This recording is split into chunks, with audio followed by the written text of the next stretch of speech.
দেন আল্লাহ। এমন কোন জুলুম নাই, গুনাহ নাই আমি করি নাই, সগীরা কবিরা, জেনে না জেনে, ইচ্ছায় অনিচ্ছায়, শিরকি বেদাতি সব গুনাহ করেছি। আল্লাহ, আকাশের নিচে জমিনের উপরে আমার চেয়ে বড় গুনাহগার আর কেউ নাই।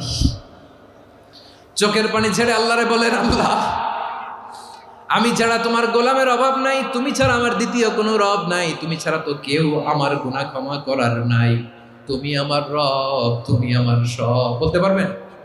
এই তাকরীর আমার পটুয়াখালীর ভাইয়া, এই স্বীকৃতিটা দেখতে আল্লাহ বড্ড ভালোবাসে, কারণ আমরা সবাই গুনাহগার। আমরা সবাই কি? বিশ্বনবী বলেন, কুল্লুকুম খাত্তাউন, বানি আদম, তোমরা সবাই পাপী। সবাই কি? সবাই পাপী। আমরা সবাই পাপী। আপন পাপের বাটখারা দিয়ে অন্যের পাপ মাপি। আমরা যে পাপী এটা ভাবতে মনে চায় না কারো, খালি অন্যের পাপ দেখি আমরা, এটা ভুল। ওর এই পাপ, ও পাপী, ও জালেম, ও জাহান্নামী, এরকম একটা